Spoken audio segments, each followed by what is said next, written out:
everyone, welcome to PressTube. My name is Ben and in this video I'm gonna do a little experiment with my vacuum chamber and these stress balls. Now I think you all know what these stress balls are. If you squeeze them, they're like little grapes coming out of this mesh, and I think it's a very funny effect to see. Now I really wonder what happens if you put them in the vacuum chamber, which is this, and suck all of the air out of it. Will they also expand like you squeeze them, or will nothing happen? Or maybe they will explode. I'm not sure what will happen, but let's find out, guys. Let's put them in here, suck out all of the air and see what happens. Sit back, relax and enjoy this video.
Okay guys, they didn't explode, but they got extremely big.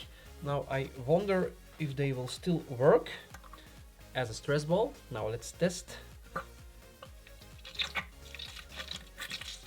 I'll show it a little bit closer. And yep, they still work. So I think this was a fun experiment. If you have any other ideas which I should do with these stress balls, just let me know in the comments below, guys. See you in the next video. Bye bye.